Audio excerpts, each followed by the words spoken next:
आज बात कर रहे हैं stay in the house of God, खुदा के घर में रहने की बात। थोड़ी देर इसकी चर्चा करेंगे। To stay, you know, there are a lot of people, they come and they go, but there are few who stay in the house of God. कुछ लोग हैं जो खुदा के घर में आते और जाते हैं, और कुछ खुदा के घर में रहते हैं। खुदा उनके कलाम में गुज़रे दिनों में हम पढ़ रहे थे, और थर्सडे को सुपर्णा जब प्रीच कर रही थी तो प्रीच करते करते एक पैसेज सुपर्णा ने प्रीच किया थर्सडे को। कितने लोग थर्सडे को थे? वेरी गुड, बहुत अच्छा। कम लोग थे, जो लोग नहीं थे उनके लिए बहुत अच्छा, हम दोबारा भी कर सकते हैं। थर्सडे को जब सुपर्णा प्रीच कर रही थी तो एक खास बात जिसकी चर्चा करनी शुरू की, और करते करते वहाँ से निकल कर चली गई है, और मैंने उससे पढ़ा, मुझे बहुत बरकत मिली, और मैं आज उसकी चर्चा करूँगा आपके साथ। But to stay in the house of God, खुदा के घर में बना रहना। आपको मालूम है कई बार खुदा के घर में बने रहना आसान नहीं होता है, कई बार बड़ा निराशाजनक होता है। आप खुदा के घर में हैं पर हो कुछ नहीं रहा। आप खुदा के घर में हैं, बरसों बरस से हैं। लोग भी कई बार, आजकल तो आपने देखा होगा सोशल मीडिया पे लोग सवाल पूछने लगे हैं, लोग बातें करने लगे हैं। लोग कह रहे हैं अगर चे खुदा बाप चंगा करता है तो पादरी लोग बीमार क्यों हैं? अक्सर ये सवाल सुना ना आपने करते हुए लोगों को। लोग उठपटांग सवाल पूछते हैं, तो ये सवाल भी आ रहा है अगर ऐसा करता है तो वो बीमार क्यों है? आपको बताता हूँ, खुदा के कलाम में ऐसे लिखा हुआ है। मैं चाहता हूँ मेरे साथ कुछ आयतों को निकाल कर पढ़ें। Thank you very much for this wonderful present pointer जो नया लेकर के आए। कोई दिक्कत नहीं, आप खड़े बैठे रहिए, कोई दिक्कत नहीं, चल जाएगा, हम चला लेंगे। अभी चलाया था हमने, हाँ चल गया, देखिए चलता है। वेरी गुड, चलता है, चलेगा चलेगा, चिंता ना करें। ऐसे लिखा हुआ है भजन संहिता की पुस्तक उसका 23वां अध्याय और उसके 6ठे पद में, यदि आप पढ़ेंगे तो बादशाह राजा दाऊद जो जबूर लिख रहा है, जबूर लिखते वक्त ये वाला जबूर तो आपको याद है, 23वां जबूर कई लोगों को मुजवानी याद है, आपको भी याद होगा। वहाँ जब वो बातें करता है तो वो कुछ बातों की चर्चा करता है, और ऐसे लिखा है 6ठी आयत में, निश्चय भलाई और करुणा हाँ जीवन भर मेरे साथ साथ बनी रहेगी जी, और मैं यहोवा के धाम में सर्वदा वास करूंगा। आपको मालूम है जब वो बात करता है, कह रहा है, तो वो ये नहीं कह रहा मैं यहोवा के घर में आया जाया करूंगा। वो बात कर रहा है तो कह रहा मैं उसके धाम में क्या करूंगा? वास करूंगा। कोई कहीं वास करता है, वो सिटीजनशिप की बात कर रहा है, वो इमिग्रेशन की बात नहीं कर रहा। जब वो चर्चा कर रहा है तो कह रहा है मैं तो वहां का वासी हो जाऊंगा। कहीं का वासी होने का मतलब, अभी कई चीजें होती है ना, NRI होते हैं और वो H1 वीजा पे चले जाते हैं, कुछ लोग रिलीजियस वीजा पे चले जाते हैं। वो बात कर रहा है, कह रहा है मैं ये सब कुछ नहीं हूं। What I will be, I'll dwell in the house of God. I'll not just go and come, I will be dwelling in the house of God. मैं खुदा के घर में रहूंगा, मैं उसके घर में वास करूंगा। जिस वक्त वो वास करने की चर्चा कर रहा है, अगर आप पहली आयत से पढ़ेंगे तो आपको मालूम होगा वो बातचीत कर रहा है तो कह रहा है यहोवा मेरा चरवाहा है, मुझे कुछ घटी नहीं होगी। क्या होगी नहीं का मतलब क्या होता है? नहीं होगी का मतलब क्या होता है? वो फ्यूचर की बात भी कर रहा है, कह रहा है in future I have no problem. कैसे मालूम तुमको प्रॉब्लम नहीं होगी? जब वो बात कर रहा है तो कह रहा है क्योंकि मैं उसके घर में वास करूंगा। When I will stay in my father's house, I'll have no problem. When I'll dwell in my father's house, I'll have no problem.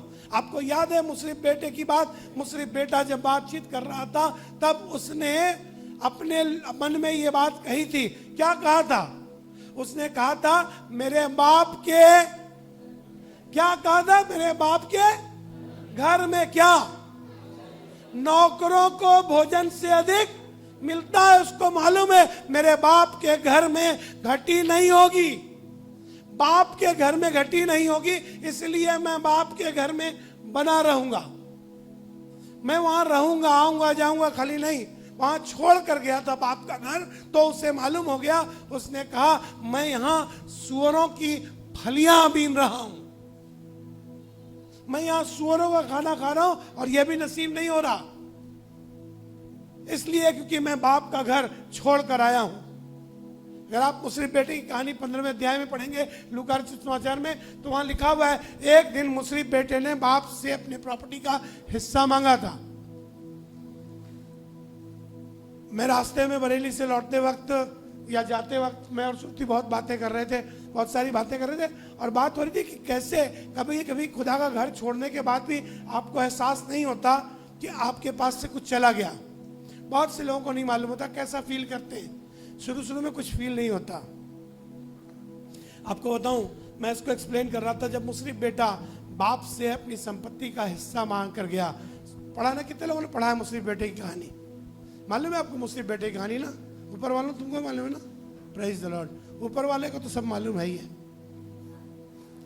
ऊपर वाले को ऐसे ही सब मालूम है। मुसरिफ बेटे की कहानी में दो बेटे बाप के घर में थे और छोटे वाले ने बाप से कहा मेरी संपत्ति का जो हिस्सा है, जो मेरा है, वो मुझे दे दो।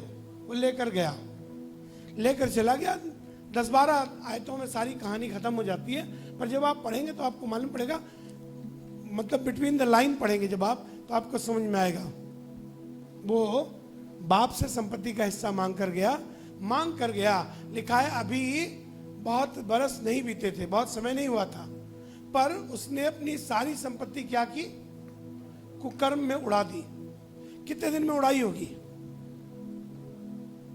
बाप गरीब नहीं था, इमेजिन कीजिए, समझने की कोशिश कीजिए, बाप के पास पैसे की कमी नहीं थी, क्योंकि बाप ने अपनी प्रॉपर्टी का आधा हिस्सा इसको दिया था, आधा बाप के पास था, जो बड़े बेटे का था वो बाप के पास ही था। और जब ये लौट कर आया था तो भी बाप के घर में पूरी भरपूरी थी, इतना लेकर गया था, लुटाने में थोड़ा समय तो लगा होगा उसको। ये वहां गया, जाकर के सीजन बीता होगा जब गया था। कोई आदमी किसी सुखाड़ वाली जगह पे जाता है क्या? मान लीजिए अगर आपको पूरी प्रॉपर्टी का 1 करोड़ रुपए दे दिया जाए, तो आप कहाँ जाएंगे? रेगिस्तान में जाएंगे, कहीं बिल्कुल खराब सी जगह में जाएंगे जहां कुछ खाने वाने को नहीं है, वहां जाएंगे आप? क्या कहाँ भुखमरी कहाँ होती है?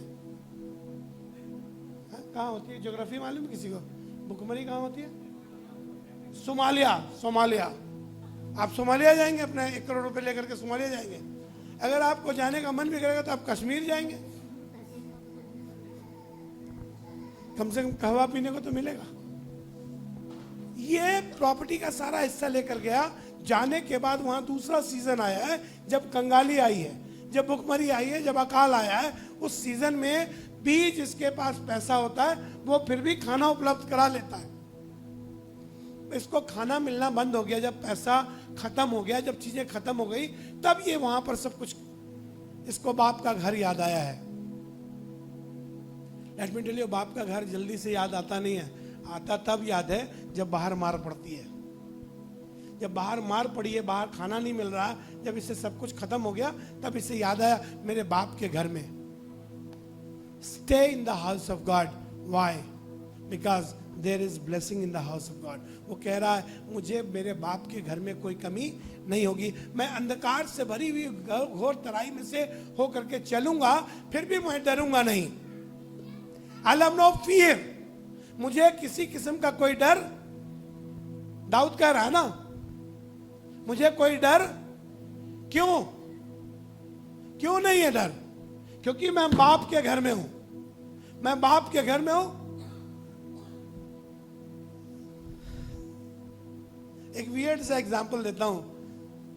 आप कुत्ता पाल लीजिए और कुत्ते को जंजीर से बांध करके अपने साथ लेकर के चलिए, बड़ा वाला कुत्ता भी उसमें भाव भाव करेगा, तो आपका वाला कुत्ता जो है ना, आप मतलब बड़ा वाले कुत्ते को भी देख करके आपका छोटा सा पिल्ला वो उस बड़े वाले पे भौं भौं कर देगा, क्योंकि मालिक के साथ जा रहा है, डरता वरता नहीं है। देखा, मैंने महसूस किया, मालिक के साथ होता तो डरता नहीं है, क्योंकि मालिक साथ में भाई साहब, कोई दिक्कत की बात नहीं है।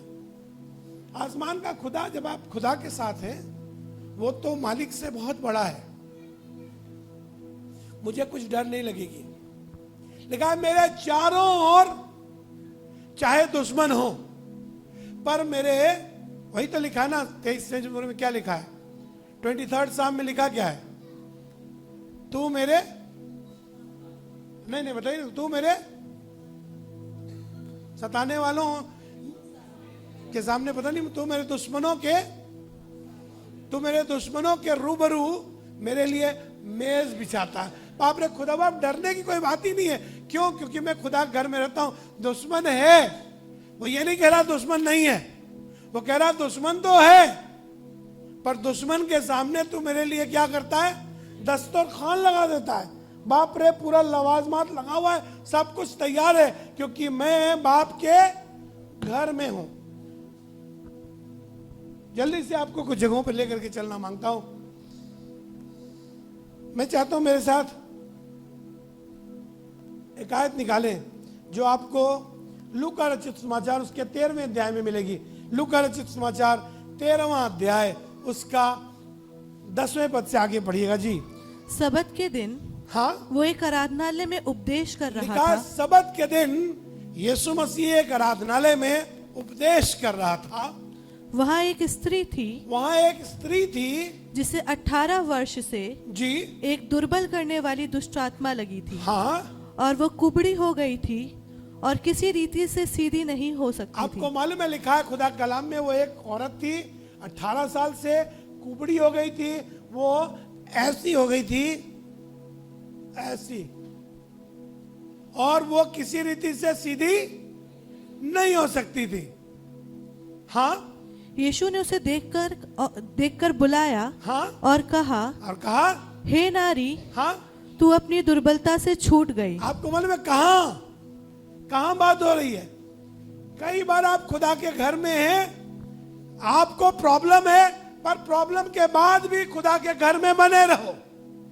अभी मालूम नहीं आज या कल, पर जिस दिन यीशु मसीह आएगा उस दिन तुम्हारा कुबड़पन ठीक कर देगा, उसी दिन तुमको ठीक कर देगा। लिखा, उसने कहा, हे नारी, तू अपनी दुर्बलता से छूट गई। और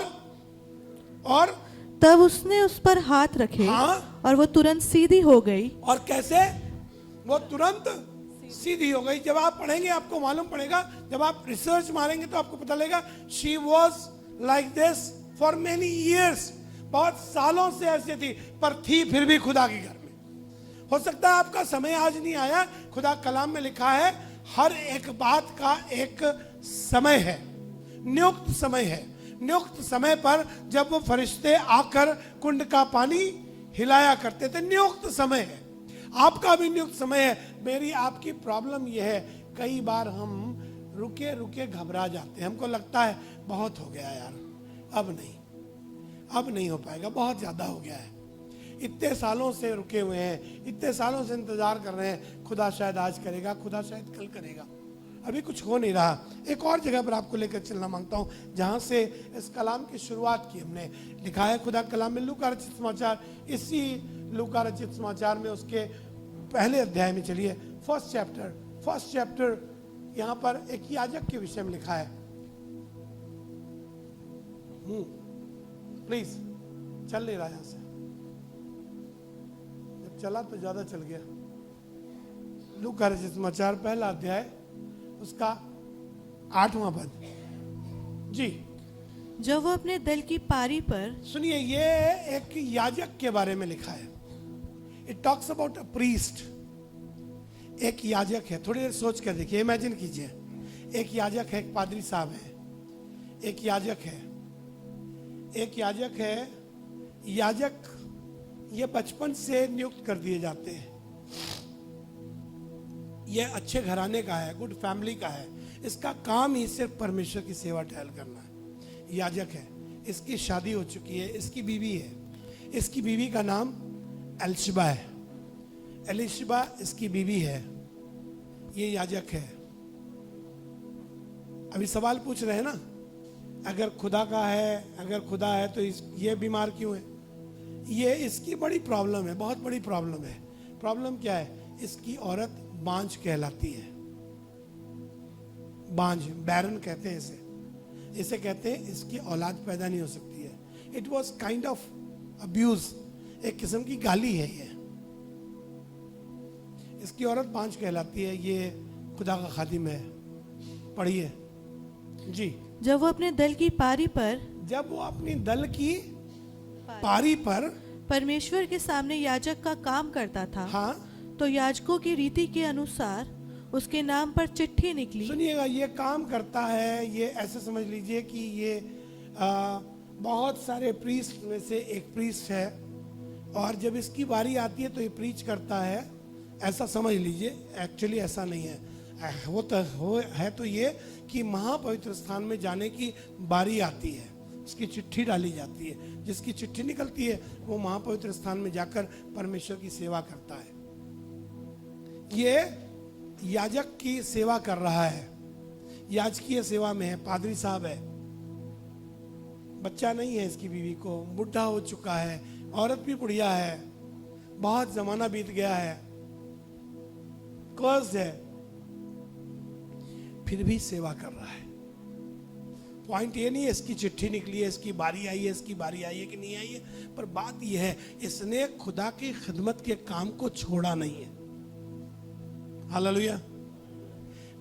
सब सारा किस्म का डिप्रेशन आ जाए, सारी प्रॉब्लम आ जाए, सारी निराशाएं आ जाए, पर ये फिर भी खुदा का काम कर रहा है। ये अपने दल की बारी के अनुसार जब चिट्ठी निकली, हाँ, कि प्रभु के मंदिर में जाकर प्रभु धूप के मंदिर में जाकर धूप जलाए। धूप जलाने के समय हाँ, लोगों की सारी मंडली बाहर प्रार्थना कर रही थी जी। उस समय प्रभु का एक स्वर्गदूत हाँ धूप की वेदी की दाहिनी ओर खड़ा हुआ उसको दिखाई दिया। जी। जकरिया देखकर घबराया और उस पर बड़ा भय छा गया। हाँ परंतु स्वर्गदूत ने उससे कहा, हे जकरिया, भयभीत ना हो, हाँ। क्योंकि तेरी प्रार्थना सुन ली गई है और तेरी पत्नी एलिशिबा से तेरे लिए। अच्छा भैया, जकरिया डरो नहीं, तुम्हारी दुआ सुन ली। अभी भाई सवाल ये, इतने साल बाद सुनी गई है। जकरिया ने क्या पहली दफा दुआ की है? जकरिया ने अपनी, अच्छा ये कौन सी दुआ सुनी गई है? दुआ कौन सी सुनी गई है?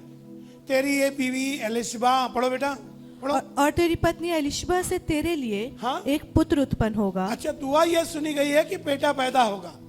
आप सोच कर देखिए कितने सालों से दुआ कर रहा होगा, कितने दिन से दुआ कर रहा होगा, एक दिन से थोड़े कर रहा था। इसकी बीवी बांझ कहलाने लगी, इसकी बीवी को लोग ऐसा कहने लगे, तो ये दुआ तो बहुत लंबे समय से कर रहा होगा ना। पादरी साहब हैं, लंबे समय से दुआ कर रहे हैं, बहुत टाइम से दुआ कर रहे हैं, निराशा आ रही है। कई बार निराश होने का मन कर रहा है, लगता है कुछ होगा नहीं, चलो रहने दो, जाने दो यार, छोड़ो, कोई दिक्कत नहीं, अब कोई और काम देख लेते हैं। पर ये फिर भी खुदा के घर में मना हुआ है, ये वही खुदा खिदमत कर रहा है। Let me tell you, when you will keep on worshipping, when you keep on doing the worship of God, जब आप खुदा की खिदमत करते रहेंगे, आसमान का खुदा एक दिन आपके सामने हाजिर हो जाएगा। एक दिन उसका स्वर्गदूत आपके सामने हाजिर होगा, जो हाजिर होकर के ये कह देगा, तेरी दुआ सुन ली गई है। डोंट गेट डिस्करेज, निराश ना होइए। वो बात जो विनोद भाई कह रहे थे, लगे रहो, करते रहो, मालूम नहीं कब कहाँ तुम्हारा दिन आ जाएगा, कब तुम्हारे पास परमेश्वर चीजें ठीक कर देगा। ये लगा रहा, लिखा खुदा कलाम में, ये इसकी बीवी जो बांझ कहलाती है अब गर्भवती हो गई है। अब इसकी बीवी जो बांझ कहलाती है 5 महीने तक अपना गर्भ छिपाए हुए है, क्योंकि ऐसा ना हो किसी को पेट फूला हुआ लगे, ऐसा कोई गड़बड़ ना हो, कोई उसको भी लगा हुआ, कोई सिस्ट डेवलप ना हो रहा हो, इसकी वजह से पेट निकल रहा है, वो ये फिर भी छिपाए रही। मालूम नहीं क्या होगा। लेट मी टेल यू, यूहन्ना पैदा होगा, वो जो यीशु मसीह के आगे आगे प्रचार करके जाएगा, वो पैदा हो रहा है, जो बताने वाला है मेरे बाद एक आने वाला है जिसके जूते के बंधन खोलने के मैं काबिल नहीं। वो पैदा होने वाला है जो बोलेगा कि उसके लिए मार्ग तैयार करने आया हूं मैं वो नहीं हूं। एक आ रहा है, मालूम कब आ रहा है? जब आप खुदा के घर में ठहरे हुए हैं। वो ठहरा हुआ है, रुका हुआ है, कुछ और नहीं कर रहा है, he is just staying in the house of God. दूसरा अध्याय निकालिए, थोड़ा सा और आगे बढ़ते हैं। दूसरा अध्याय निकालिए, उसके 36वें पद में चलिए, 36वें पद से आगे आशेर के गोत्र एक औरत का जिक्र लिखा है, इसका नाम पनुएल है। पनुएल नाम की एक औरत। हाँ पढ़िए। आशेर के गोत्र में से हाँ हन्ना नामक पनुएल की बेटी हाँ। एक भविष्यवक्तिन थी। हाँ वो बहुत बूढ़ी थी भविष्यवक्तिन है, बहुत बूढ़ी है। हाँ और विवाह होने के बाद 7 वर्ष अपने पति के साथ रह पाई थी। हाँ वो 84 वर्ष से विधवा थी। विवाह होने के बाद 7 साल पति के साथ रही है, 84 वर्ष से विधवा है। 84 प्लस 7 91 ईयर तो उसकी एज हो ही गई है। और विवाह होने के बाद, पैदा होते ही शादी नहीं हुई थी, उसकी शादी होने में भी 5-10 साल लगी होगी, शायद 100 साल की बुढ़िया औरत है। पर ये खुदा के घर में रहती है। इसके बारे में लिखा है ये खुदा के घर में रहती है। हाँ और मंदिर को नहीं छोड़ती थी जी। पर उपवास और प्रार्थना कर करके रात दिन उपासना किया करती थी। जी। और वो उस घड़ी वहां आकर प्रभु का धन्यवाद इतनी करने उम्र लगी। में भी उपवास करती हो, इतनी उम्र में भी उपवास करती हो और दुआ करती हो, लगी रहती हो। इतनी उम्र के होने के बावजूद भी वो रात दिन उपवास और प्रार्थना करती है और खुदा के घर को छोड़ती नहीं थी। उसके बारे में लिखा हुआ सिचुएशंस तो हैं, परेशानियां तो हैं, प्रॉब्लम्स तो आ रही हैं, कई सारी चीजें हो रही हैं, पर वो खुदा के घर को छोड़ती नहीं थी, उसके घर में बनी रहती थी। तो लिखा है, सुनिएगा आगे ऐसे लिखा हुआ जी। और वो उस घड़ी हाँ वहां आकर प्रभु का धन्यवाद करने लगी। हाँ और उन सबों से जो यरूशलेम के छुटकारे की बाट जोते थे हाँ उस बालक के विषय में बातें करने लगी। जी। जब वे प्रभु की व्यवस्था के अनुसार सब कुछ पूरा कर चुके हाँ तो गलील में अपने नगर नासरत को फिर चले गए। हाँ और बालक बढ़ता और बलवंत होता और बुद्धि से परिपूर्ण होता गया। और परमेश्वर कुछ मिस कर दिया आपने, दोबारा पढ़े। 38वां पद दोबारा पढ़िए।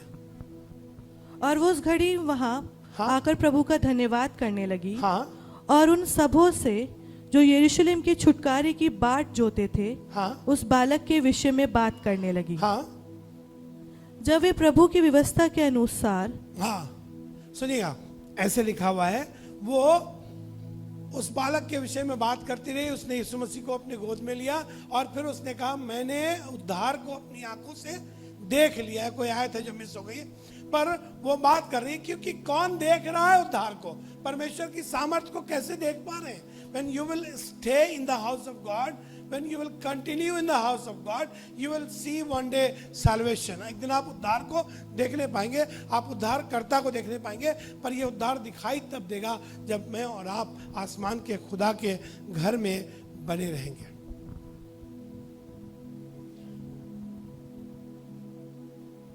चौबीसवां अध्याय मत्ती रचित समाचार, उसका 13वां पद अगर आप पढ़ेंगे तो वहां ऐसे लिखा हुआ है, जो अंत तक धीरज धरे रहे।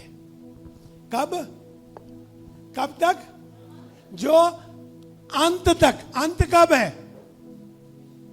अभी तो अंत हुआ नहीं है, ना मेरे जीवन का अंत हुआ है, ना आप में से किसी के जीवन का अंत हुआ है, और ना ही वैसा वाला अंत हुआ है।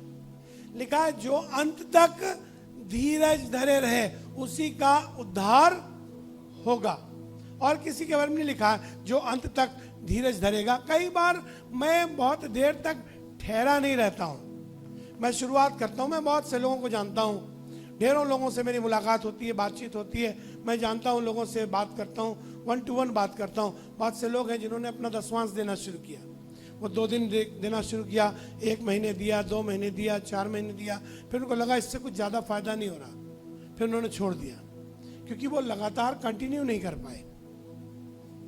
आपको मालूम, जब आप अपने घर में कोई बीज बोते हैं तो बीज बोने के बाद आप रोज गड्ढा खोद के देखते नहीं, निकाल के कितना हुआ, जड़ पकड़ा कि नहीं पकड़ा, रोज खोद लिया फिर रोज लगा लिया, ऐसा नहीं करते हैं। वो कंटिन्यू लगा रहता है, लगा रहता है तो बढ़ता जाता है।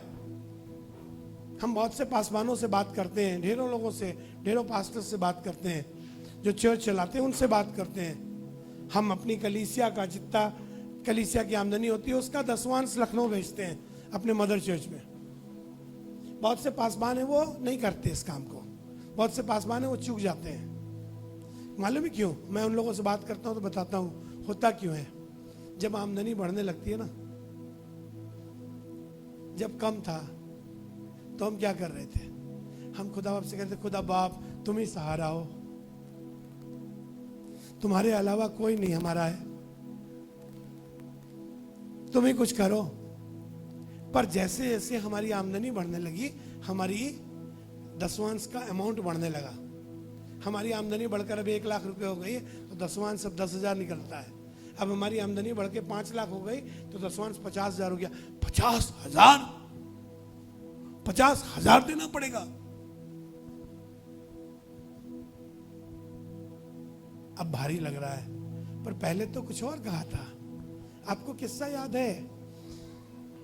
दसवांश के बारे में बाइबल में एक जिक्र लिखा है, उत्पत्ति की पुस्तक में उसके 28वें अध्याय में एक आदमी का जिक्र लिखा है। इस आदमी का नाम आपको याद होगा, इसका नाम है याकूब। याकूब ने एक दिन एक पत्थर लिया था, पत्थर पे टेक लगाया था, फिर उस पर सीढ़ी उतरते जाते देखा था। फिर उसने कहा था, अरे ये तो बड़ा भयावह स्थान है, ये तो खुदा के घर को छोड़ करके और कुछ नहीं है। फिर उसने पत्थर खड़ा किया और उस पर तेल उंडेल दिया था और उंडेल कर कहा था, ये बेतेल है, ये खुदा का घर है।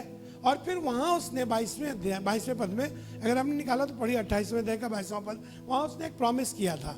प्रॉमिस ये किया था, और यह पत्थर हाँ जिसका मैंने खंभा खड़ा किया है जी, परमेश्वर का भवन ठहरेगा। हाँ, और जो कुछ तू मुझे दे उसका दशवांश मैं अवश्य ही तुझे दिया करूंगा।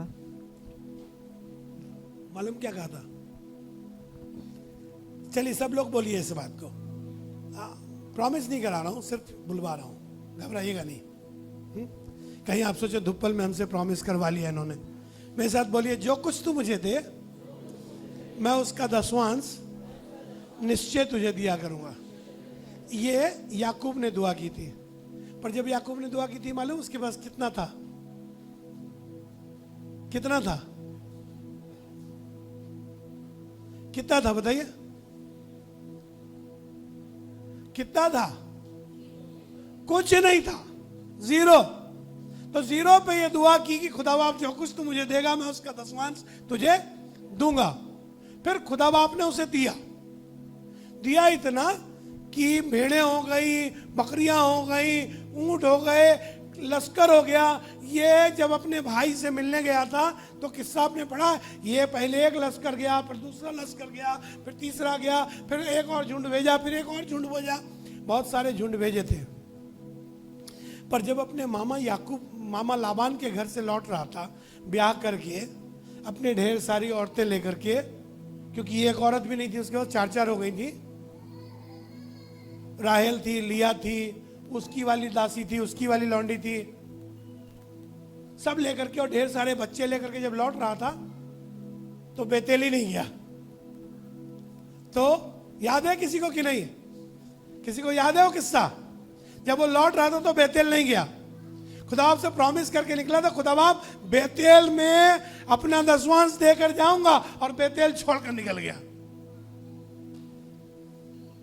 31, 32, 33, 34 अध्याय पढ़िएगा, आपको मालूम पड़ेगा बेतेल छोड़कर चला गया। फिर खुदा बाप 34वें अध्याय में याकूब के पास आए। याकूब जा रहा था, याकूब मुसीबत में पड़ गया। मुसीबत में पड़ गया, उसकी बेटी दीना भ्रष्ट हो गई। उसके बेटों ने जाकर के मार डाला, कुछ मर्डर कर दिया। याकूब घबरा गया, कहने लगा बाप क्या कर डाले यार, तुम मारी आए, इतने लोगों को मारिया है, मर्डर करिया है। अब वो लोग तो बहुत सारे उठेंगे जब, तो फिर तो मामला गड़बड़ हो जाएगा। तब याकूब खुदा बाप के पास गए, जाके कहने लगे खुदा बाप क्या हुआ? खुदा बाप कहने लगा बेटा, मैं तुझे तेरे बाप के घर से लेके चला था, तब तू नंगा निकल के आ रहा था, कुछ नहीं था तेरे पास। तब मैं तुझे दिखाई दिया था, बेतेल में तुझे मिला था, याद है? बेतेल याद है? खुदा के लोगों, बेतेल याद है कि नहीं? आपको आपका बेतेल याद है?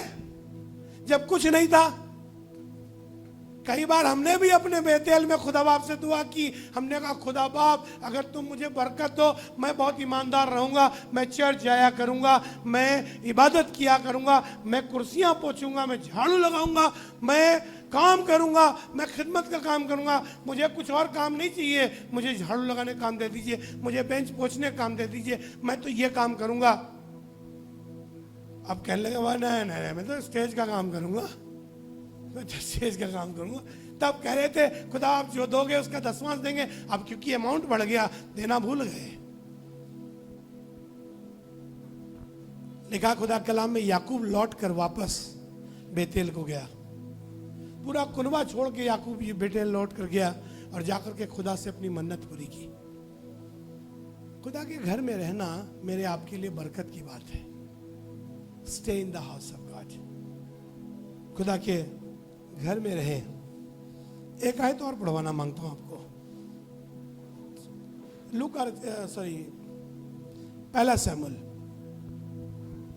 पहला सैमुएल निकालिए, उसका 3रा अध्याय, उसका पहला पद। हाँ वो बालक शमूएल, पहले पद से पढ़ते जाइएगा जी।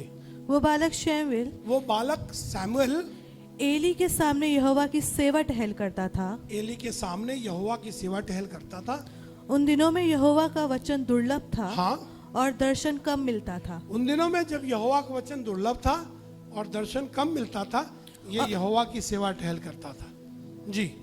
और उस समय ऐसा हुआ कि एली की आंखें तो धुंधली होने लगी थी और उसे ना सूझ पड़ता था जी। हाँ जब वो अपने स्थान में लेटा हुआ था जी। और परमेश्वर का दीपक अब तक बुझा नहीं था। हाँ। और शमूएल यहोवा के मंदिर में जहाँ परमेश्वर का संदूक था लेटा था। 2 लोग लेटे हैं, किस्सा गौर करिएगा। 2 लोग लेटे हैं। कौन कौन लेटा है? कौन कौन लेटा है? जोर से बोलिए कौन? एली और सैमुएल। एली कहां लेटा है? एली अपने घर में लेटा है। और सैमुएल कहां लेटा है? सैमुएल यही लेटा है जो तस्वीर दिख रही है आपको। सैमुएल लेटा है वाचा के संदूक के पास। He was just close to the Ark of Covenant. वाचा के संदूक के पास, खुदा की हुजूरी में, महापवित्र स्थान में। वाचा का संदूक सब जगह नहीं रखा जाता था, वाचा का संदूक महापवित्र स्थान में रखा जाता था। ये महापवित्र स्थान में लेटा है और एली अपने घर में लेटा है। अभी यहोवा का दीपक बुझा नहीं था। बहुत मौका नहीं है कि यहोवा के दीपक की चर्चा आज करूं, पर यहोवा का दीपक अभी बुझा नहीं था। The presence of God was there and the high priest was not there, but the junior priest was there. महायाजक वहां नहीं है, एली महायाजक था। एली वहां नहीं था, वो सैमुएल वहां लेटा था। तब जबकि यहोवा का वचन दुर्लभ था, जब सब कुछ नहीं मिलता था, तब लिखा खुदा कलाम में, सुनिएगा। तब यहोवा ने शमूएल को पुकारा। तब यहोवा ने सैमुएल को पुकारा और उसने कहा, हाँ क्या आज्ञा? क्या आज्ञा? तब उसने एली के पास दौड़कर कहा, हाँ क्या आज्ञा? आपको मालूम है ये पूरी स्टोरी आपको खूब अच्छे से पता है। ये बार बार जाता रहा, जाकर एली से बात करता रहा, फिर आके लेट गया, फिर खुदा बाप ने पुकारा सैमुएल सैमुएल, फिर भाग के गया, फिर पूछ के आया, फिर आकर के वहीं लेट गया, फिर पुकारा खुदा बाप ने। ये कहने लगा खुदा बाप बताओ क्या आज्ञा है? Let me tell you, I just want to tell you one thing, God will speak to you if you will stay in the house of God. God will give you revelations if you will stay in the house of God. आपके ऊपर परमेश्वर का प्रकाशन आएगा, पर अगर आप खुदा के घर में रहेंगे। मालूम है आपको, एली के विषय में, एली के बारे में खुदा बाप बात कर रहा था सैमुएल से, एली से नहीं बात कर रहा था, इसलिए क्योंकि एली नहीं था वहां। कई बार मैं और आप, हम बहुत खुश हैं, खुदा बाप ने प्रॉफिट भेजा, प्रोफेसी हुई मेरे लिए। अरे सर पीटो अपना, तुम होते तुमसे खुदा बाप डायरेक्ट बात करता। किसी और से तुम्हारे विषय में बात इसलिए की क्योंकि तुम अवेलेबल नहीं थे, तुम थे नहीं वहां, तो किसी और से बात करनी पड़ी। जब आप फोन मिलाते हैं किसी को, मुझे फोन मिलाते हैं और सुपर्णा उठा लेती है, तो आप उससे पूरी बात करते हैं। क्या आप कहते हैं आलोक भैया से बात करनी थी, उनको बोल देना आलोक भैया जब आए तो कहना कि मेरा फोन आया था, बस ये तो बोलते हैं। तुमसे बात क्यों की एली? तुमसे क्यों नहीं बात हुई? तुम खुदा घर में नहीं थे। अगर तुम खुदा घर में होते तो तुमसे भी खुदा बातें करता। मैंने लिखा है द बेनिफिट्स। यार इतना पैसा खर्च करके तुम आए हो, कम पैसा खर्च करते हो तुम लोग। The benefits of abiding in the presence of God. खुदा की हुजूरी में बने रहने के फायदे बनाना मांगता हूँ, आपको फायदे गिनवाना मांगता हूँ। कुछ लिखे हैं मैंने, लिखा है he will bless you no matter how long you have to wait for. इससे कोई फर्क नहीं पड़ता आपको कितना लंबा इंतजार करना पड़ेगा, पर डेफिनेटली खुदा आपको बरकत देगा। वो बरकत देगा। कितने सालों से खिदमत कर रहे हो जकरिया, कितने सालों से तुम्हारी बीवी भी खिदमत कर रही है, अभी तक कुछ हुआ नहीं। होगा, ठहर जाओ, जब होगा तो सबका बाप होगा, यूहन्ना बपतिस्मा देने वाला होगा। अभी कुछ नहीं हुआ, अभी भूखे मर रहे हो। हाँ हाँ, हम अभी तो भूखे मर रहे हैं, पर एक दिन जब होगा तो इतना होगा कि हम बहुतों को खिलाया करेंगे। अभी तो तुम्हारे पास कुप्पी में आटा नहीं है, मटके में तेल नहीं है, मटके में आटा कुप्पी में तेल नहीं है। हाँ अभी नहीं है, अभी खत्म हो गया है, लेकिन जब होगा ना तो 3.5 बरस तक बहुत से लोगों को खिलाया करूंगी। मैं खुदा के घर में बनी हूं, खुदा के वायदे पर बनी हूं। What he will do? He will protect you from every trap and disease. जब आप खुदा के घर में बने रहेंगे, Psalm 91 पढ़िएगा घर जाकर के, आपको मालूम पड़ेगा वो तुझे बहेलिये के जाल से बचाएगा, वो तुझे अपने शरण में लग लेगा, वो तुझे कोई हानि होने नहीं देगा। चाहे बड़ी बीमारी आए, चाहे कितनी विपत्ति आए, पर कोई विपत्ति तुझ पर आ नहीं पड़ेगी, क्योंकि तू खुदा के घर में रहेगा। And he will speak and respond. वो आपसे बात करेगा और प्रति उत्तर देगा, आपकी बात का जवाब देगा। जब सैमुअल बात कर रहा था ना, तो सैमुअल से खुदा बाप पुकार रहा था, सैमुअल सैमुअल कहाँ हो, सैमुअल सैमुअल कहाँ हो, सैमुअल सैमुअल कहाँ हो। तो एक बार सैमुअल बोला, समझ में आ गया उसको क्या जवाब देना है। उसने कहा मैं यहाँ हूं। तो खुदा बाप कहने लगा अच्छा तो तू हाँ तो वहीं रहे। नहीं, उसके बाद खुदा बाप ने बातचीत शुरू कर दी। Dialogue started. It was not one way communication, it was both way communication. दोनों तरफ से बातचीत करने लगा, दोनों की आपस में बातचीत होने लगी। खुदा बाप बात करेगा आपसे। One day when you will stay in the house of God, God will speak to you and he will respond. And what he will do? He will reveal. जब वो बात करेगा ना तो सब कुछ बता देगा। वो कहने लगा था, उस उत्पत्ति में पढ़िएगा तो वो कह रहा था क्या मैं जो करने पर हूँ ये अपने दोस्त इब्राहिम से छिपा कर रखूँ? ना, रिवील कर दूंगा, बता दूंगा। वो आपको सब कुछ बता देगा।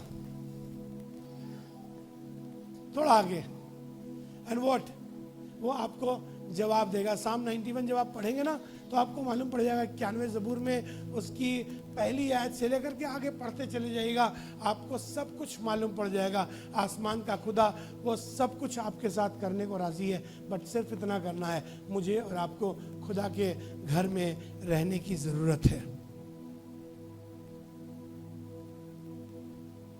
दूसरा अध्याय 49वां पद पढ़िए, लूका रचित समाचार का निकाल कर, यहां नहीं लिखा है। दूसरा अध्याय 49वां पद। हाँ अब पढ़े। उसने उनसे कहा, थैंक यू रोहित भाई। उसने उनसे कहा, यीशु मसीह बात कर रहे थे लोगों से। यीशु मसीह ने उनसे कहा तुम मुझे क्यों ढूंढते हो? कहने लगा तुम मुझे क्यों ढूंढ रहे हो भाई? कहाँ ढूंढ रहे हो मुझे इधर उधर ढूंढते फिर रहे हो। किस्सा मालूम है आपको क्या हुआ था? एक मेला लगा था, जैसे आज लगा हुआ है सरदने में, वहां भी मेला लगा हुआ था। नाम लिखाई चल रही थी। यीशु मसीह को लेके ये लोग वहां गए थे मेले में। वहां से लौटते वक्त यीशु मसीह खो गए। यीशु मसीह खो गए। सब लोग बोलिए यीशु मसीह खो गए। सब लोग थोड़ा जोर से बोलिए यीशु मसीह खो गए। कई बार मेरी आपकी जिंदगी में भी खो गए हैं, हमसे आपसे भी खो गए। जब खो गए तब ऊपर थोड़ी सी आयत पढ़ना बेटा, बड़ा मजेदार किस्सा है, मैं पढ़वाना चाहता हूँ। ऊपर की आयत, यीशु मसीह खो गए। वो भीड़ में कहाँ से लिखा होगा? आप 41 से पढ़ो। उसके माता पिता प्रतिवर्ष फसह के पर्व में हाँ। यरूशलेम जाया जाया करते थे। करते थे। जब यीशु 12 वर्ष का हुआ हाँ तो वे पर्व की रीति के अनुसार यरूशलेम को गए। हाँ जब वे उन दिनों को पूरा करके लौटने लगे हाँ। तो बालक यीशु यरूशलेम में रह गया। बालक यीशु कहाँ रह गया? यरूशलेम में रह गया जी। और ये उसके माता पिता नहीं जानते थे। और ये मम्मी पापा को मालूम नहीं था। कई बार आप और मैं बगैर यीशु के चल रहे हैं, इसके मम्मी पापा को मालूम नहीं था जी। वे यह समझकर वो ये समझकर कि वो अन्य यात्रियों के साथ होगा, हाँ वो बाकी लोगों के साथ होगा, एक दिन का पड़ाव निकल गए एक दिन का पड़ाव निकल गए और उसे अपने कुटुंबियों और जान पहचान वालों में ढूंढने लगे। अब मालूम है हमारा प्रॉब्लम क्या है? जो पॉइंट में लेना मांगता हूँ वो ये, यीशु मसीह खो गया। यीशु मसीह खो गया तो मम्मी पापा ढूंढ रहे थे कहाँ? कई बार मैं और आप भी ढूंढते हैं यीशु मसीह को। कहाँ? कुटुंबियों में। कहाँ ढूंढ रहे थे? रिश्तेदारों में। फूफी के घर होगा, नानी के घर होगा, चाची के घर होगा, हो सकता है बड़ी अम्मा के घर होगा, वहां बर्थडे पार्टी में मिलेगा, शायद वहां शादी में चला गया होगा। यीशु मसीह कह रहे थे कहाँ ढूंढ रहे थे भाई? कहाँ ढूंढ रहे हो? ऐसे जैसे कहा होगा पलट, तेरा ध्यान किधर है? बंदा इधर है। यीशु मसीह कहाँ है? पढ़िए आगे पढ़िए। ढूंढ रहे थे पर जब नहीं मिला, पर जब नहीं मिला, सुनिएगा मजे की बात, जब नहीं मिला तो ढूंढते ढूंढते यरूशलेम को फिर लौट गए। तो ढूंढते ढूंढते यरूशलेम को फिर लौटे। मजे की बात आगे सुनिए। और 3 दिन के बाद हाँ उन्होंने उसे मंदिर में उपदेशकों के बीच में बैठे हाँ उनकी सुनते हाँ। और उनसे प्रश्न करते हुए पाया। जितने उसकी सुन रहे थे हाँ। वे सब उसकी समझ और उसके उत्तरों से चकित थे। जी। तब वे उसे देखकर चकित हुए। हाँ और उसकी माता ने उससे कहा, मम्मी का सवाल सुनिएगा। मम्मी ने क्या बोला? गौर सुनिएगा। मम्मी ने कहा, हे पुत्र, हे पुत्र, तूने हमसे क्यों ऐसा व्यवहार किया? हाँ देख तेरा पिता और मैं कुड़ते हुए तुझे क्या ढूंढते करते थे। हुए? क्या तुम यीशु मसीह को ढूंढ भी रहे थे और कुड़ते हुए ढूंढ रहे थे? कई दफा मैं और आप यीशु मसीह को ढूंढ रहे हैं, आए भी चर्च में बड़ा कुड़ते हुए आए, 10 मांग लेता है यार, मोटा बन देना पड़ता। क्या करे? बाइबल में पता नहीं खुदा बाप ने क्यों लिख दिया यार ये सब देने होने का। ये नहीं होता तो अच्छा होता, लेना होता, देना कहाँ होता? कुड़ते हुए जो इबादत में आया, आज चलो फिर इतवार, आज फिर से एक बार संडे आ गया यार, अब उठना पड़ेगा, जाना पड़ेगा। वो कुड़ते हुए ढूंढ रहे थे। वो अब कहने लगी तू यहाँ है अब मैं पे तेरा पिता। अरे गलती किसकी? तुम्हारी। तुमको यीशु मसीह छोड़ गए, तुम्हें चलने से पहले देखना चाहिए था, पर अब कुड़ रहे हो। मैं और मेरा पिता कुड़ते हुए तुझे ढूंढते थे। उसने उनसे कहा, उसने उससे कहा, तुम मुझे क्यों ढूंढते थे? तुम मुझे क्यों ढूंढ रहे थे? क्या नहीं जानते थे क्या तुमको मालूम नहीं कि मुझे मुझे मेरे पिता के घर में होना अवश्य है? काश कि मेरा आपका जवाब भी यही हो, मुझे मेरे पिता के घर में होना अवश्य है। कुछ भी हो जाए, I will be found in my father's house. मैं इतवार के दिन चर्च में मिलता हूं, मैं कहीं और नहीं मिलता हूं, कुछ और नहीं करता हूं। कोई फोन मेरा चलता नहीं है, मैं फोन उठाता नहीं हूं, मैं बात नहीं करता हूं, बिजनेस डील नहीं करता हूं, क्योंकि इतवार के दिन मैं अपने बाप के घर में होता हूं। I will stay in my father's house no matter what happens, no matter how long. इससे कोई फर्क नहीं पड़ता कितना लंबा समय बीत गया, पर मैं खुदा के घर में रहूंगा। एक आखिरी आयत पढ़वा करके समाप्त करूंगा। 84 जबूर निकालिए, 84 जबूर और उसका 4था पद। क्या ही धन्य है वे लिखा, क्या ही मुबारक है वो जो तेरे भवन में रहते हैं। जो तेरे भवन में रहते हैं। क्या ही मुबारक है वो जो तेरे भवन में रहते हैं। वे तेरी स्तुति निरंतर करते रहेंगे। Blessed are those who dwell in the house of God. Blessed are those, you want to be blessed? आप चाहते हैं आप आशीषित हो?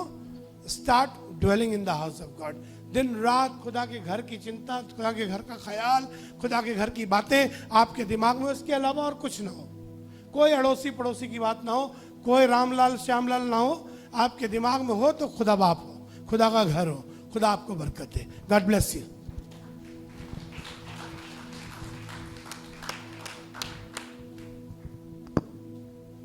आइए दुआ करेंगे, खुदा के हाथों में अपने आप को सुपुर्द करेंगे। Let's pray.